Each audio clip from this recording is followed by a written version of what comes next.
I think either way, Complexity didn't deal with the super aggression in the laning stage. If the lanes were standard the way they were, I think they would have been semi-fine. Like, they maybe would have gotten killed a little bit more than they killed, but it was definitely Mineski running over them. So I think they played a little overconfident. They obviously had the skill to bring it back, so I have a lot of faith in them being able to do that again if it does happen, but they could have been a little bit safer in the early game. Right, but it's more of like a awareness thing where it's like, okay, now they got it, they figured it out, so hopefully, you know, you would expect them not to make those same mistakes. Well, we are underway in the draft for game number 2. So I was about to say, I think the trade-off in the first 4 picks is very important to how strong Complexity's lineup is going to look, because the Axe and the starter pick are not the most traditional picks, so it actually made the lineup look weaker than it was initially when the second bans ended. But just the fact that they had the Invoker and the Doom, it's so much easier for them to get back into that game, because these 2 heroes are just so very strong at the present time. What do you think about Mineski getting first pick again? And Radiant. I think it's because they really like that one spot where you can Ancient with Nature's Prophet. Really effective for jungling. I think that's why that is the one sole reason. It's totally worth losing Roche over. That's right. That was like the graveyard of Mineski in that game, that mountaintop. Here lies Mineski. I think they lost 2 or 3 heroes in like 3 or 4 times. Did he even have Blink on Prophet there? I don't think Because he didn't, right? So he had Maelstrom and the Lightning procs. You can see him in Fog sometimes. So anytime somebody was looking at it, okay, Prophet's on the cliff again. I'd rather do something else. It's kind of repetitive here, killing him. But yeah, they got a lot of kills there. If he had a Blink, I would be comfortable with him doing that. But I don't think that was safe at that stage in the game. So, but clearly they like first pick or they're sticking with it. So I think Seafreak's Doom was really, really good in this game. They are going to go for the Tusk instead. I think it also has a lot of value, changing things up and then, you know, trying out other stuff, especially when you're up a game. It's still a very strong hero. I think Tusk is one of the best support heroes in present time. I think it's a lot better in the very early game as well. You know, if you ice shard somebody off when you have a team advantage, boom, that's a kill. It's a little bit more straightforward. It's easier to punish lanes as well. You can TP in a lane, do a snowball, and then it's good at matching that early game aggression. Much better than Doom. Doom is more like dive towers, be aggressive. His counter initiation is just not needs the levels in order for him to scale. A little bit harder to react to. So apparently Complexity did choose Dire. Yeah, so Complexity is the one who chose Dire. They were given the choice. Apparently, so far this weekend, first team to make that choice when given. I don't think that's surprising at all, given their stats. I'm actually more surprised that Mineski didn't pick Dire in the first game. Anyways. But I mean, they seem, you know, that's what they wanted the first game, so they're getting what they wanted. It seems like both teams kind of getting what their preferences are. It's just having to work out a little bit better in the end. And that's exactly it, right? It's all a question of preference. Like, personally, both for myself and Vegetables, I think we prefer playing Dire, especially if we gotta go for a Nature's Prophet strategy. So that in itself is very telling about what Mineski likes to do. And I would have thought that it would have been the same if they play an aggressive playstyle. You want to do that on Dire side, so you get advantage, take some towers, and then you have a natural Roche advantage to transition you into the late game. So it's a bit confusing to me why they would play aggressive style on Radiant. Alright, well, and so far, shocking the Drow coming out this time for Complexity. Starting that out, you guys talked about it earlier in game 1 as a possible option for Mineski. It definitely would have transitioned them really well from a early advantage into towers just blowing up instantly. Right. Sometimes if the Drow just gets too much advantage, all of a sudden every ranged hero is hitting for an extra 50. And you can't match that. That's amazing gold advantage, really. I mean, if you lose a couple team fights, then you're stuck with the Drow. But if you keep that gold advantage up, it lets you transition into towers and eventually a Rax. So. A couple of things too about the bans. I think that Complexity are really smart for banning Bounty Hunter in game 1 and game 2. I think the game would have been completely different if there were a Bounty Hunter in the last game, and they probably wouldn't have been able to overcome the gold advantage. 5 seconds remaining. I mean, the entire draft would have looked different. Yeah, at the same time though, it suits Mineski's playstyle like extremely well, way more so than the kind of support taking away that X factor that can really help the snowball a little bit more for Mineski and making it a little bit more even for Complexity. Alright, Chen pick here. It's going to make their lane slightly weaker, but with the creep, if they get some good pressure on Nature's Prophet, for example, I think they could annoy Puck a little bit in a couple ways, but at the very least, if your other support's a Tusk, you're limited in a lot of ways. You can't zone the Nature's Prophet because he's going to have trans plus right click, so it will hurt them a little bit here in the laning stage, but it will transition into good pushes and potentially good ganks as well. I was thinking this would be one of the reasons why they would ban out the Drow Ranger. They didn't want their lanes and their towers to be pushed down. Chen isn't a very mobile hero, and so they wouldn't have the best tower defense either. So, and you don't want to end up in a a tower race where you do trade-offs constantly. And I think Nature's Prophet Drow would have easily had an advantage over any both Chen strat or a slower scaling composition where you would go for late game heroes to match up with the Invoker. So that makes a lot of sense now, because last game it wouldn't have made sense to ban out the Drow, and they didn't, because they were going for this heavy initiate that could kill off targets fairly quickly. Whereas in this one, they're gonna go for something entirely different. And that's what I was saying. I think it's good that when you're up a game and you're in a tournament and you know you're against an opponent who is deemed weaker than you and that you're confident playing against, it's good. It's a good thing to just play differently and take your time out to play different strengths and try out strategies. Yeah, they don't actually pick Chen that often, and Mineski actually typically ban Chen because they almost never play it. So I don't. Seafreak has had a lot of success with Chen. Yeah, I mean not recently. They haven't picked it up so much. Potentially because of the huge influx of Bounty Hunter and Enchantress, both heroes that are incredibly annoying to play against. And then of course Witch Doctor as well. Probably the best support up against the Chen. Bat Rider great for countering Nature's Prophet split push and initiating general disables, so you can stop Witch Doctor ulti. I do like the Tusk as a sort of solution to Puck. Maybe they didn't draft it that way since they did pick it first, but if you do get like 4-man, 3-man Dream Coils, if you can get in there and snowball those heroes and then bring them outside of the tether, it would break the tether but protect the stun. So as long as he's not caught in there with them and maybe gets a mobility item, he could be pretty useful. For countering that. And then I'm looking at the Mineski lineup, and I feel like they're lacking some damage. They're lacking some disable due to that. So if they play things right or initiate it first, I feel like they could get a lot of teamfight advantage. Although he'll round it out a little bit with Venge for now. And now we're waiting for the last phase. Game number 2 between these two teams. Have they noticed Drow is banned? It's I mean, looking like a draw strat. It's just for the Bat Rider. Yeah. Good there. Probably hands down the best support versus Bat Rider. 5 seconds remaining. I would hope they've noticed. It is a little bit important, I hear, sometimes. Is it worth it just for that, though? That's what I I'm think so. looking at. Like, the Wave of Terror is good against Chen. I know. Vengeful's definitely worth it. It's a great hero all around, and just having that swap. We saw a lot of games yesterday, just how good a Vengeful when played on a high level can be. It's good for saving, it's good for kill setups. I think it's one of the supports with the most versatility in regards to how you use the swap and everything, and it's... I think you can even first pick it sometimes, and not even be a bad pick. Probably not in current meta just because of how good some of the other heroes are, but... Complexity is almost running down their clock, making sure they pick out their last band. So then on the side of Mineski, do you think there's anything super high priority, like singled out in terms of this last band? I'm sort of worried for the same reason I was last game, but even more so now, because last game they had Night Stalker and Phantom Lancer. This time around, they have no frontliner right now. Their last pick is going to be a carry position. So I really want to Sven out of Complexity, I think, for the carry pick here. Lots of physical damage from Prophet, Witch Doctor, Vengeful Spirit. You can counter that with Warcry. You can clear the Treants very easily, and you can transition. Once he gets a BKB, like what can Mineski do to stop him? swap kind of Apparently. Gives them a setup stun as well, which they're kind of lacking. They've just got basically Tusk. Right. I feel like Sven would be the pick here for Complexity. It might be a little slow, that's one downside. Not that great at early fights, definitely. So if Mineski does play really aggressive with their carry pick, then it could be a little problematic, especially if they get a lot on the map, block the Ancients, stuff like that. I like Ember a lot more. I think it's a lot more quicker pace, which is what they need versus Mineski. Yeah, I was about to say, they need the quicker pace, especially because Seafreak historically has been one of the more bomb-prioritized gens in the first 10 minutes. Oh, it is going to be PL once again, this game. Pretty good. They have weak AoE on Mineski, so if he does get to, past the Diffusal Manta and gets into an HP item, either Scotty or Heart, then they will have a lot of trouble killing it. It's just coming to bust out the Alk. Oh yeah, we saw that Alchemist yesterday. I wouldn't even be past it just like a last-ditch YOLO effort. I think Complexity's lineup is just very well-rounded. It's solid, basically. It's not like... It doesn't really shine early on, but it doesn't really have weaknesses either.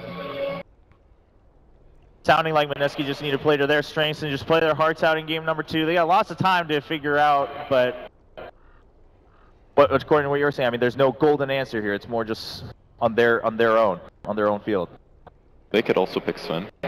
potentially. It's really good against PL. It's really good against PL. So I'll say this. It's a tough carry, dude. I mean, just When I keep watch- saying it until one of them picks Someone's gonna pick it. Whenever we're With playing AoE. pubs with Perch and we're winning, it's because he plays Sven. Yeah, this is his go-to hero when this hero is just so dominant. So this is why he's pulling. Speaking out of experience, I like it. You know, you gotta realize the stats you got. OP, guys. I mean, can kill all the AoE things, makes up for the lack of AoE that Mineski is missing. I mean, they basically got Cask and Puck Nukes and Prophet Ulti. That's it. And they've got to kill Chen Creeps, they've got to kill PL Illusions. Let's do it. Let's get a Sven. Alright, that's Sven. The golden answer for Mineski. All eyes on Mineski here in the arena. I like Alka a little bit more because of the minus armor. Damn it, Ben. We're like all ready to trade, but it's like, I think he's going to get kite away too hard. You have to deal with that, you have to deal with like Tusk. I think that's really true. Like Sven is just, it's great versus PL, but it's not terribly great for the other one. That is really the big problem, right? Yeah. Whatever they're gonna pick here, it needs to be something that the tank through the bat, because unless the bat goes on the puck, there's no obvious target. Yeah, that's true. But even then you're to whatever swap position Vence was in. If that's a Sven with I mean, like Morphling, I guess, is also good for Spat Rider, but not that too many teams pick it up anymore. because it's a bad hero now. It's great for Spat, though. This is Morph, right? There's always an answer. And Alk it is. That's not a Sven. It's not a Sven, but it is an Alk. I'm actually with Ben. That's a lot. I think that hero's a lot better than Sven. I'm inclined to agree. Alchemist was the right pick here. Purge, any final thoughts? I'm gonna head my hang and or head my head Oh, I was like, Hang my head in shame. I was Yes. like, dang. Got it, yeah. All right. Well, Manila, it is time for game number 2. Complexity put out a good show, but Mineski needs your energy right now. Manila, continue making noise. Continue sending your energy onto the stage. See if we can get a third game between these two teams as they face elimination, as they face survival here at ESL One Manila 2016. Casters, take it away. Take us in to game number 2. Thank you very much, Choba, and indeed, here we have it, Game 2, Mineski versus Complexity, and what a way to end the draft for Mineski. They pick up the Alchemist cap. What's up with that? I mean, we were kind of like theorizing what could possibly be the last pick. The Sven was actually a really good option there that Purge was pointing out continually. I mean, But I think it was actually a really good fit here for Mineski, but the Alchemist is definitely the curveball. I personally thought the Sven pick made a lot of sense, actually. And it would have helped dealing with the Phantom Lancer at all phases of the game. It helps deal with the Chen creeps once you've got a good amount of farm. The Warcry is quite good against this lineup, but they opt to go for the Alchemist, which they did against Liquid in Game 1. Oh, the smoke, they found it here. Cask into Magic Missile. In comes the puck with the ult. Swindles is going to get first blooded. Boccarino, he had a great start to Game 1, and it looks to continue here in Game 2.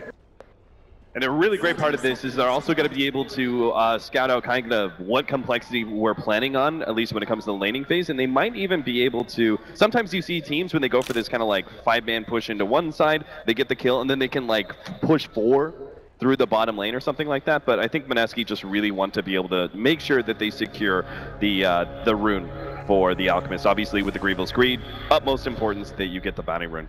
Absolutely, and looking at this game as well, we saw how in Game 1 Mineski were able to do well in the laning stage the early game, then in the mid game it kind of slowed down, which didn't really work out for their draft. I guess when you've got an Alchemist, if it starts to go a bit passive in the mid game, it's alright for you as a draft? Yeah, it's okay, but at the same time, you want this hero. He's kind of works like Anti-Mage in the sense that he's going to get that big injection of gold early on, and he's going to speed farm a little bit faster than most cores, but... Oh, we saw Jules there trying for it. He's the courier just playing with him there in the mid lane.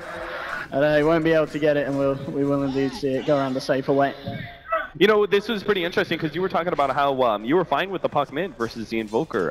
In your experience from some of the things you've watched, you said that the Puck can handle the Invoker really well in the mid lane. Why do you think they chose to run the Alchemist mid instead? I mean, we've seen this time and time again where it just feels like they're okay with giving this disadvantageous matchup mid to Ben-Hur, who just plays these melee cores, but I semi think it's a mistake just because we saw what happened in the game where Liquid played against Mineski, where their Alchemist was able to get abused really hard by that OD plus Bounty Hunter combo.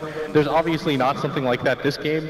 It might come down to Z-Freak being able to make something happen, but definitely not as difficult as the OD was. Seems like Z-Freak is going to be spending more of his time in this bottom lane. He's got the best creep that you could possibly get in the beginning of the game, the Satyr Tormentor. So this is going to put a lot of pressure on the bench and Puck. I think my favorite moment of Shanghai by far was whenever they would fire off the Seder Blast, like the crowd would go insane. They're just like, we have to have something to root for at this point. You can see already in the mid lane, Jesse, he's certainly been zoned out quite a bit, Ben. Doubling the CS here, so having a grand old time at the moment on the Alchemist. And I mean, bottom lane looks very tense. You can see the positioning of both teams. Just waiting to see if they find an opening. And there's your blast just coming on to Jesse. I mean, the best part is, like, Z-Freak, he takes the tower shot. You think he cares? He has 6 HP regen thanks to this Unholy Aura. You get a great nuke, like probably one of the best nukes you could possibly get for harassment, a huge mana pool on the Tormentor as well. And, oh yeah, a nice 6 HP regen for everyone in this lane. There's just no way that Mineski can actually win this. This is nice as well for Ben, of course. 2 minutes in, a second bounty rune for the Alchemist. More gold into the bank for the man. So far, things going pretty well for the Out, considering the matchup in the mid lane. I mean, this is the thing about the Out, we don't see it a lot. I mean, how are you building the Out nowadays, and how would you build the Alchemist in a game like this against Complexity? Do you think this is an armlet build? Or an armlet game, rather? I don't know. They don't really have a lot of burst damage on the side of coL. I actually think he can survive and maybe get something done with it, but in the first game that we saw it play, he went for the armlet and then directly into the Radiance. That Radiance felt a little bit more like a desperation, I need some sort of farming item, but at bottom... Indeed, they pop the phase shift first here, they come with a snowball, Raging Potato won't be able to juke this out, Complexity, they find it there. Really well planned there by Complexity. They just threw out the lance, force out the phase shift, and immediately snowball him with the double damage. They knew it was a guaranteed kill. But, I don't know, going back to the Alchemist, it is kind of a predicament here, just because you have to be able to deal with the Phantom Lancer. You don't want to be pushing this game too late, so I think you have a lot of incentives to try and get your Alchemist in fighting shape relatively early on, and I think Blitz is right about being able to tank up against this team. They just are unlikely to be able to pop a hero like Alchemist if he gets the armlet and maybe goes like eventually the AC build. But Radiance, we also saw the effectiveness of Radiance against a Phantom Lancer in last game, so... I don't think that made as big of a difference just because at that point the game was kind of locked up, but maybe he just decides to go for the attack speed build, get something like a Maelstrom to use as his clear item instead, and uses the armlet just to abuse the fact that Complexity don't have that burst damage. He can get a lot of toggles off in a game like this, and... laning phase so far, somewhat even. Again, I'm looking for bo3 to try to make something happen around the map. But not a lot of opportunities for him, as a lot of these heroes are just hard to kill. This Alchemist again, 4 minutes in, another bounty rune, so the net worth indeed looking very good for Ben. 500 ahead of the Invoker at the moment in this mid lane. And reaching onto the level 6 as well, which is obviously going to be very nice in terms of just making it very hard for the side of Complexity to gank the Alchemist. I mean, if you have Complexity, how do you deal with this Alchemist? Are you worried about him at the moment, or are you waiting for something else before you start to try and shut his farm down? It's kind of difficult just because the lane is always going to be pushed up, and Ben-Hur's naturally playing a lot further back than he was in the game that we saw prior. And this is a good adjustment from him, because we saw in the last game that when he did play Alchemist, he was way too far forward, way too frequently. And at bottom, they're going to make the move on Limp, but they just do not have kill potential on this lane. Not even close. They need like level 7 on Raging Potato for them to have the kind of lockdowns. And now Z-Freak's going to head up to the top lane. He just sent the Batrider back, and Batrider returns with full HP, full mana, and now they're going to be able to run down bo3. Yeah, 2 stacks at the moment on him. That's going to be a third underneath the tower. Here's the dive, and they should be able to run. Oh no! The heal, and he's coming in. Jules scaring Swindles off, making sure that Complexity can't dive for that. Nice rotation there from the Witch Doctor. I know Swindles was pretty disappointed with his performance from yesterday. I talked to him last night, and you know, Swindles is the kind of player, he's just really hard on himself, but he was really disappointed, and he's going to be kicking himself for some of the mistakes he's made in both game number 1 and now the beginning of game number 2. That should have been a guaranteed kill, but flies off a little bit too early. This mid matchup kind of going as we expected, as the Alchemist is just playing safe farm. He's got 1 or 2 stacks into the jungle that the Witch Doctor set up for him. Jules hanging around that area. It's kind of the trade-off, is this bottom lane is going to be weaker, but they really didn't anticipate this puck dying in the first place. And as you said, these levels just very important for the side of Mineski on this bottom lane, so they can start to try and make some action happen. I mean, at the moment, Limp, 5-6 minutes in, 21 CS on this off lane for the PL, so still relatively good for him. Top lane this time, Bounty Rune isn't going to go the way of the Alchemist, as will be sniped there by Z-Freak. Yeah, I like how Complexity start putting a premium and getting those runes, but now Raging Potato's going to be caught out. Absolutely, they see the opening with a phase shift use, the orb already popped. It's another opening and complexity every time. I mean, Raging Potato, he's got to be so careful on this puck because every time there's that window where his spells are off, you know, they're straight in their complexity to punish it. Yeah, oh, sorry? The worst part of this is all this aggression from Complexity. I really like what they're doing this bottom lane. It has a side effect where the Vengeful Spirit isn't allowed to be able to sit in the jungle and stack up for the Alchemist. So right now, it's only the Witch Doctor who's stacking, and he's got that big hard camp, but that's really just not enough to keep our Alchemist, you know, way ahead of Complexity and essentially being able to solo. They need the rest of Mineski to have some levels and gold, but they're really getting nothing to work with from this laning phase so far. Sort of think they just have to be more careful with this bottom lane. Like, this isn't a lane that Puck is going to get hard disabled in by any stretch of the imagination, and it's going to be a little bit of a misplay. And he's going to be kicking himself as he needs that level 6. There's a lot rotating here onto Hansken. They should be able to find a kill in Mineski. They've got 4. Hansken, he's looking for the plays here, but a magic missile to cancel it. He's going to get taken down. Hansken's probably sitting there like, come on guys, like 4 heroes from all sides, from all directions, like what is that? But Mineski do spring that trap pretty nicely. They punish the roaming support. It's not necessarily the biggest kill in the world, but it does kind of set up this, you know, this kind of like play where you're like, hey, you start roaming into the middle lane, you're gonna get punished like that. Stay in that bottom lane and just keep the pressure off the Alchemist as much as possible. And talking about the out here, bang on. He goes for the armlet here as his first item. So we'll indeed see how much he can do. And obviously at this point, still yet to be taken down. Not a lot of looking towards that mid lane. Obviously that rotation from Tusk maybe looking to find something. Top lane. Brundle's coming in fairly aggressively again, but looks like he's going to be fine. They won't be able to punish that. Up to the top. Out. Not going to get the bounty this time. Arcane Rune's going to be up there for him at the top. But 2 to 8 minutes in, I mean, this game, the opening, certainly a lot more passive than we saw in game 1. A very different kind of game being played by both sides. Yeah, you know, normally you're like, oh, I have to get the bounty rune, I have to get the bounty rune. But Arcane Rune is actually pretty good for Alchemist. It means he gets that, like, free Octarine for a minute, and this means he gets Chemical Rage twice in a row. The cooldown goes down to 31.5 seconds, and the duration is 25, so there's practically no downtime here, which means he's still going to be able to farm pretty efficiently through the map with more acid sprays and more mana. Pace of this game is definitely going to favor Mineski when it slows down like this, just because Ben-Hur's taking advantage of all these stacks in the jungle. If that bottom lane hadn't gone, if it had just gone like 10% better, maybe they'd be in a really good position right now, and Complexity might not even have a kill to their name. And Mineski, they still have a lot of different ways to open up on the map. They've got the Dream Coil available on the puck. Probably just don't want to force anything right now. And yeah, if you just look around the map, I don't really know who the prime target is for him. This is a nice smoke as well. I mean, obviously he did have a ward down, so we'll see how safe he feels. Didn't see the smoke, but obviously for him in his sights there was no action there. But still, realizes that nothing else is going on elsewhere on the map, and a nice read from Limp, just playing it safe, making sure the smoke isn't successful. Yeah, there was that phrase that Blitz came up with, a low percentage gank. Right? I really like that phrase because it describes it perfectly. That's what those two supports are encountering. They smoke up and try and go for a Phantom Lancer, but it's just a hard carry to go for. And it's why it's such an effective carry to run in sort of dual offlane scenarios. You don't always expect the Phantom Lancer to be running aggressive against you, but certain teams, like here we see Complexity, we've seen Alliance do it before, they're really able to punish certain laning phase configurations. Oh, this rotation by Complexity. It's going to be big onto Jules. He's gone. Can this Palace doesn't have a Limp? It's going to doppelganger forward, trying to find the lance onto Jesse, and he will. But it looks like the rest of Complexity not wanting to dive too deep. Yeah, the best part of that, like, that was a smoke that was all but guaranteed to find a pickoff. And once they get that pickoff, they're set up with the 2 exact heroes that are going for the ganking. They're the 2 exact heroes needed to be able to quickly take Roshan this early on. I mean, it's pretty absurd, but Invoker does Roshan so fast, and now that he's got some heroes, or creeps rather, to tank the Roshan for his Force Spirits, it makes it all the easier. Yeah, they know this is going on, but not really sure if they want to contest this or not. Mineski, they do have a lot of farm on these cores.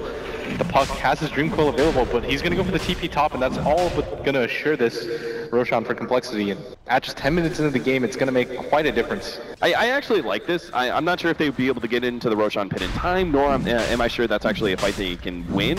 But if they can make this surprise play and catch out Swindles, then he tries to jump on Bogarino! Oh, there, the Blink Dagger revealed from Swindles. Not how he planned it, and as you said, the punish from Mineski. And that's big. They know that Pat's got that blink, so they'll be ready for him next time he comes in. Yeah, and this means Raging Potato gets that much closer to the Blink Dagger. You get the Blink Dagger, you can talk about the Veil. And mid lane, just a bit of potential was Ben. And as you guys were talking about, on top of the arm, I guess saving up the money, he does what? Go for the Radiant straight up then as his next big item. Yep. I think that his Radiance timing is still going to be pretty damn effective, and I think they require this damage over time. I feel like a lot of the problem with Mineski is going to be that their puck didn't do well enough, so they're going to be a little bit lacking in damage. They have some okay control, but unfortunately their side lanes just didn't go well enough that they're going to have guaranteed kills. But if you have the Radiance, and if you could possibly get the Veil picked up by the puck, just this natural damage over time is going to threaten a lot of complexity.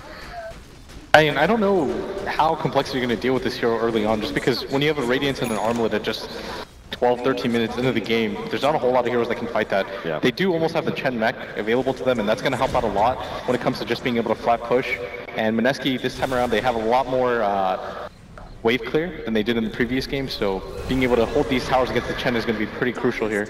Complexity are still getting some openings though. They pushed down the bottom tier 2, got some damage there, forced a rotation. Now Jesse's getting a lot of damage on this tier 1, still no one challenging that, and part of the reason is because they know Complexity with the rotation from tier 2 bottom in through mid, they're going to be prepared to fight around this area. And really, Alchemist, he's just saying, guys, just let me finish up the Radiance. If we take a fight now and try and defend a tower, and we lose that, and it costs me, you know, Radiance delayed 2 or 3 minutes, that could actually cost us the game.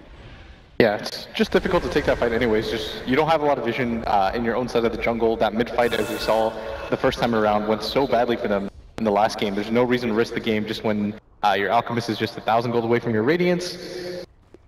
He's got a lot of levels of the Grievel's Greed too. Not a whole lot of fighting to be done with just the right click. So get CC'd pretty easily. So when the Radiance is up, this means Complexity need to play like very much a movement and kind of pick-off based game. You know, go for the Battle Rider lasso into the Sunstrike, have the Phantom Lancer TP in with his Boots of Travels, and just kind of like overwhelm one hero and then get the hell out of there. I think they need to avoid full 5 versus 5s like Will was talking about. Oh, we can see here. Yeah, he's been spotted. He's still going to try and maybe jump in. Actually, Mineski, as you said, they've got the vision, the magic missiles there. Puck jumping forward. There'll be a snowball in time from Hanskin. It's only himself in a Dream Cold, just getting dropped hospitals on the sidelines. They see the rush come through, but now the lasso controlling the puck. Morris clinch as well. They're finally killing ready for Data, but Deathbond for Jules. Bringing Jesse low, but Jesse's going to be fine. And now chasing the rest of Mineski back to base here. They should be able to find more. bo3 falling low. The Spirit Lance goes forward. Can they get the MP? Yes, they can. A second kill for Complexity. Only losing the toss there. And as you said, it's just they find the opening, and Mineski knew it. They saw it coming, but still Complexity come out on top. Hey, it's hard to set up a better fight than the Cap. They had full vision of the Bat Rider coming in. There was no way that he was going to get the initiation off, but Mineski, they just kind of clump up and they don't hard commit to the fight, even though the puck goes in by himself. Nobody's there to follow up, and they just lose a hero for free. Yeah, which, ooh. They're trying to fight back into it. I mean, you've got the concoction digging up, but the doppelganger out for limp, jukes it all out. Yeah, this is going to be a large part of the problem, is that Mineski, unless they get a really good Dream Coil, Complexity have a lot of ways to be able to disengage. You have the send back from the Chen. Bat Rider's just a hard hero to catch, both him as well as the rest of his team, because his sticky Napalm and Firefly. You've got a Doppelganger from the Phantom Lancer, and then, you know, certain things like Ice Wall from Invoker, which are absurdly powerful at being able to slow down a team fight in slow pursuit. So, oh, yes, Windows, he's got.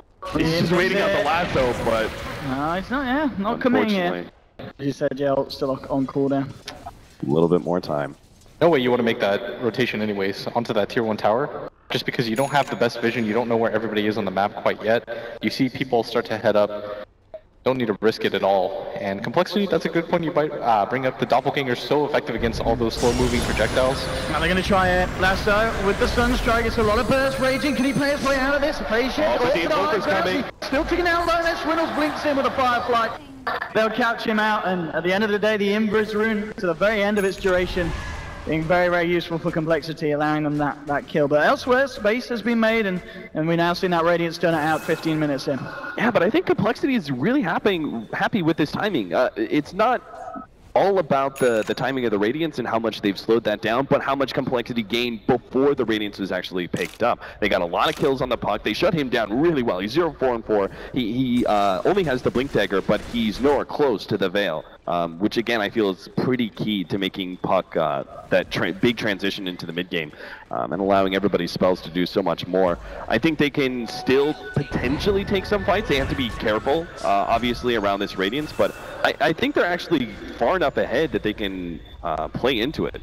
The worst part is when you are looking at an Alchemist draft and you take a look at the team net worth, and it's in favor of the opposing team. That's when you know you're in serious issues. The Alchemist may be ahead, but the rest of his teammates are so far behind. Oh, Jules, can he get the vision for the snowball? Only just getting himself out. And Jules mechanically is playing really well, but yeah, he's probably going to go for the Veil just because it is a good item against the Phantom Lancer as well, just so you can spot out which one is the real one. You get some immediate burst damage onto all the illusions where you can just clear it with one wave.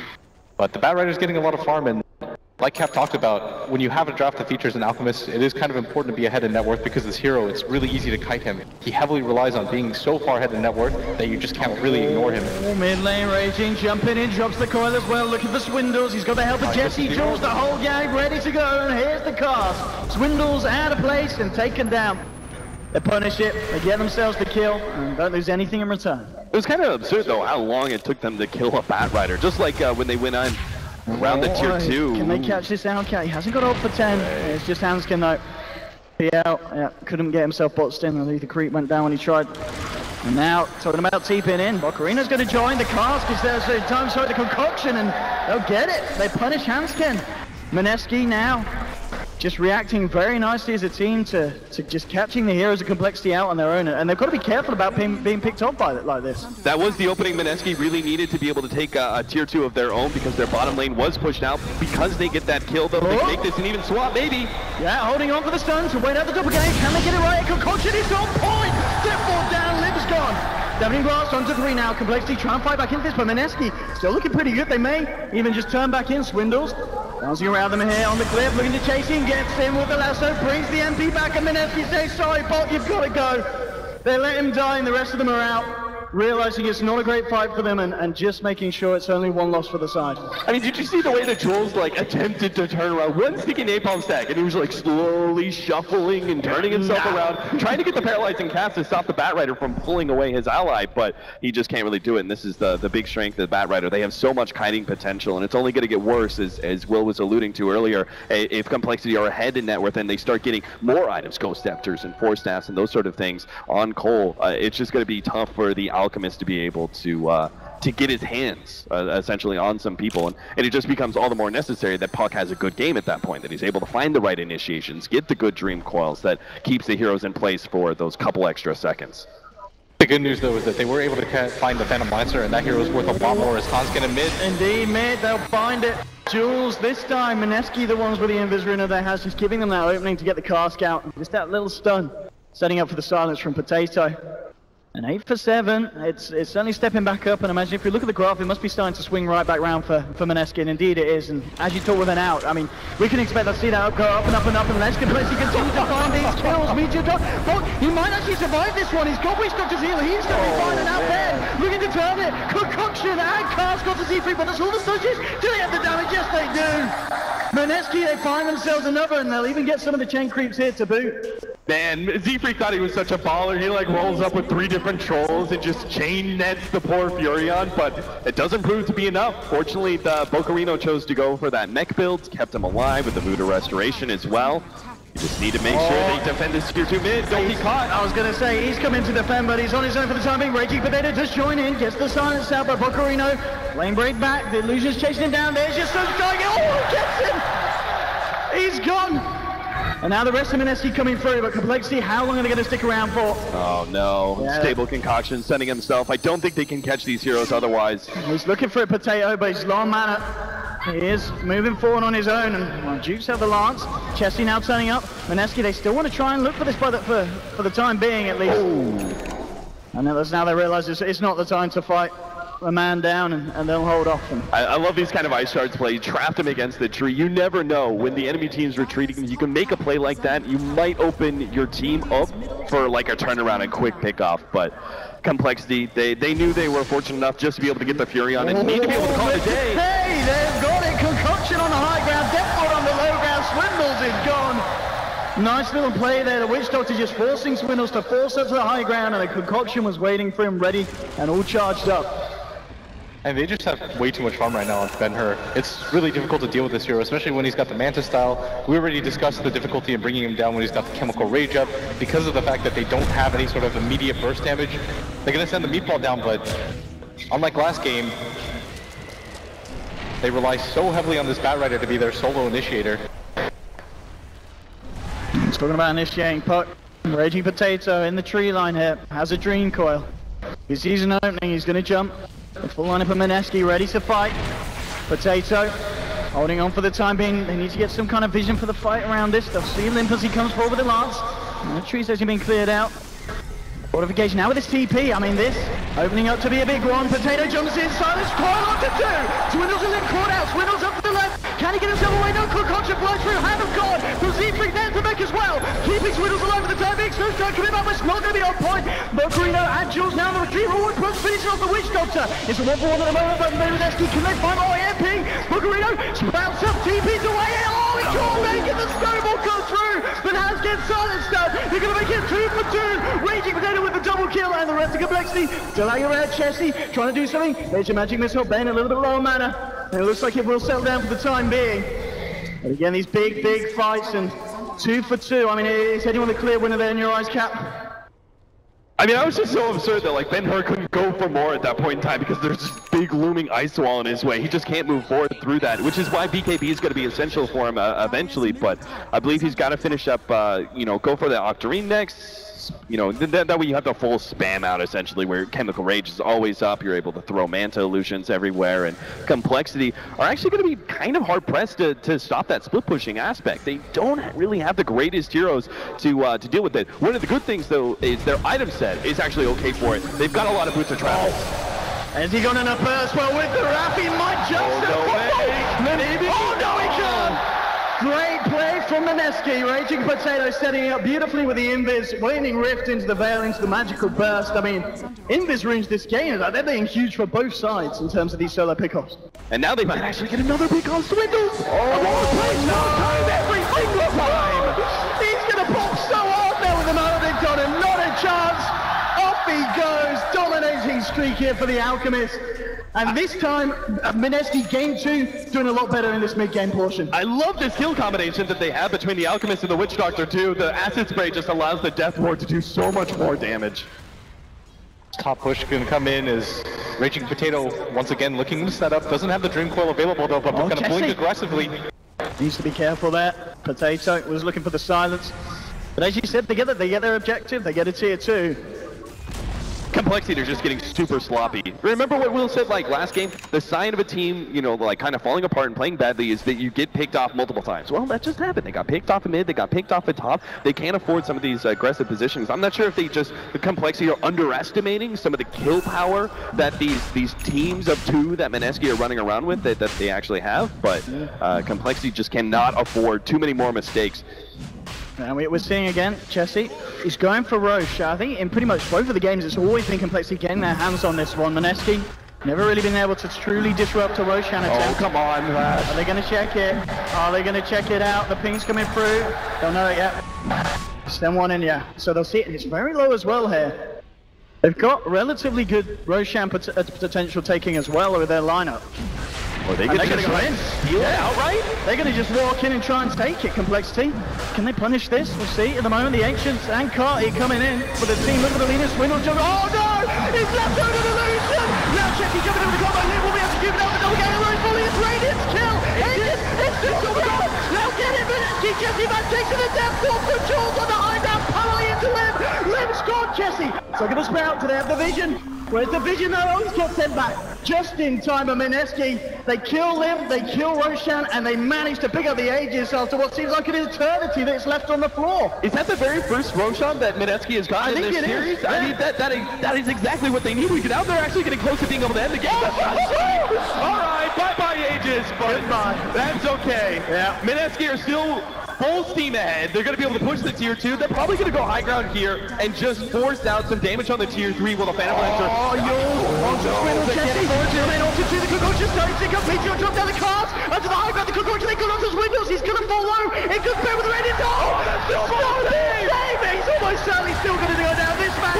Oh, he's out! It got out, and now the turnaround, that's Ken, but he's on the front line, gets bolted down. That's just gone. What a player. He had to make that save on the Batrider. Now they actually have a chance to be able to defend their tier 3 and force Mineski back. Let's see what they can do, Mineski. Not ready to leave. They're still happy, standing strong, pushing forward, Ben. Now starting to tick out. He's got that ultra in his head. He's going to have the ult backup very, very shortly. They know the Bat Rider is coming. I am very surprised that they're actually still going to position themselves like this. This time he does get the out, but the out with the ult going to be incredibly tacky. Can they burst him down? Juneshop's going to flame break here with the Mantis Star going to be right for the time being. Z3, and then already, but then with the dream card, the waiting room, Dota 2, the cool culture onto Swindle, Jesse, getting swung back, magic missile, the power as he calls, bouncing between them. bo3, can he get himself out of this one? Still pulling low. Oh, yes, did he save him with the last fly through? The hallucination bomber on the back line, the Raging Potato just playing with the Sonic Complexity, takes down Swindles, he's hiding in the tree line here. He'll spot him out, phase shifts.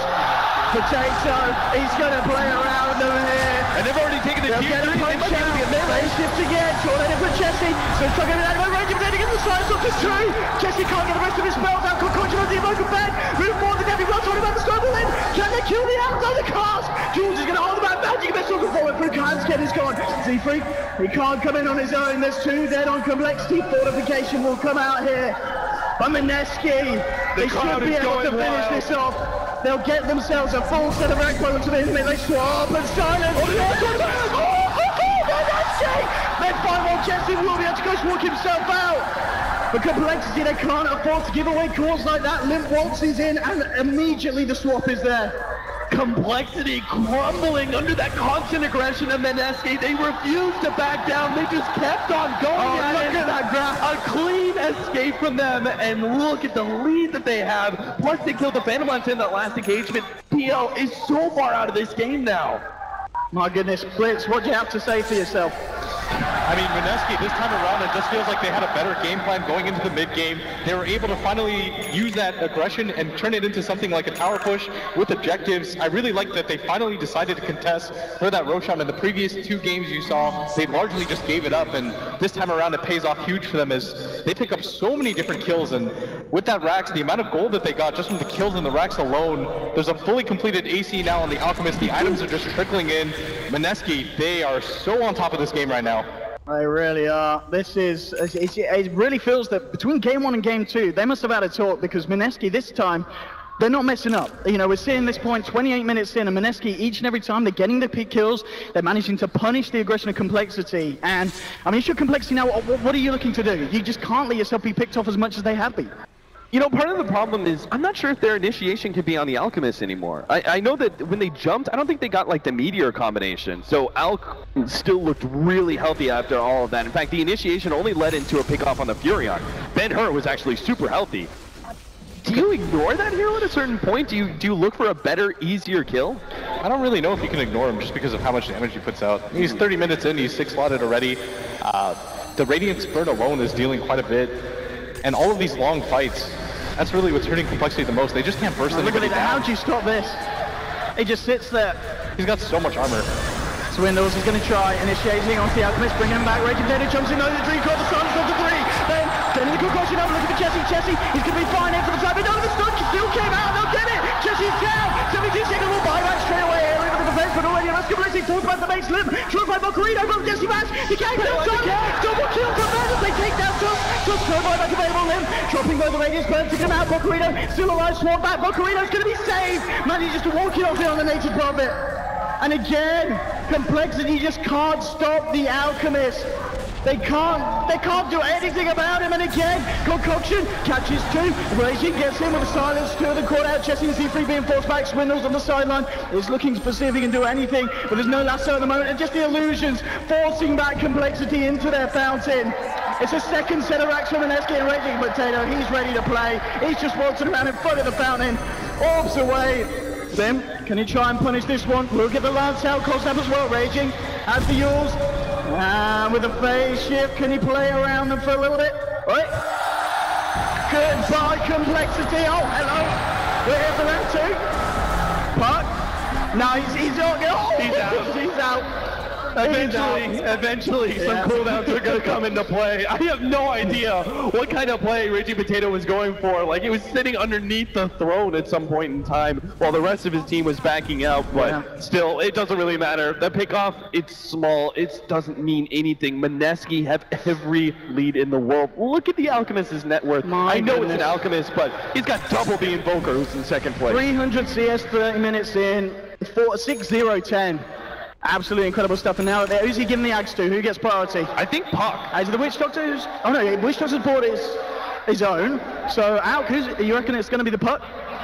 I think he's the only real target that benefits from it a ton. You've got the Nature's Prophet, and I guess you can keep using him to push in the lanes, but at this point you're just buying side items for the rest of your team because they know complexity. They just do not have the lockdown for the Alchemist. You know, they use the Bat Ultimate on him every single time, but where's the burst damage coming from?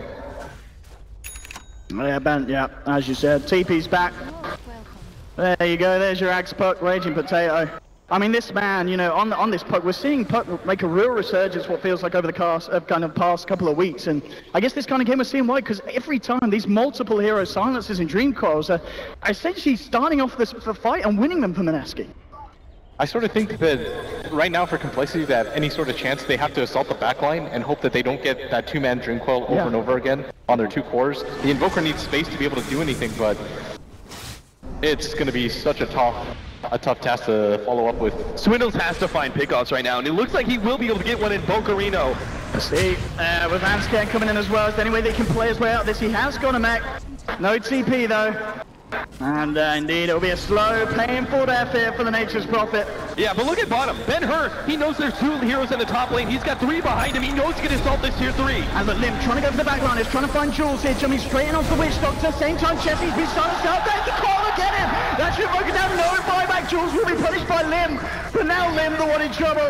Ben forcing him back in with a radius spell. Lim jumps into the sidelines, but Puck's there. Magic missile. Wicked sick for your Alchemist. Buyback straight away from Lim, but they've got to defend it without the Invoker. Yes, Mineski are 2 heroes down, but Ben still there, the powerhouse on the Alchemist. I mean, this man chasing down Z3 with a stun Lim. Finds Jesse Vash there with the help of Hanscam. But the Alchemist waltzing around the base, kills the Chen. If they can kill this out, it's a lot of money, but there's Raging Potato in with the double kill. Silence on to 2. Swindle forced back to the fountain.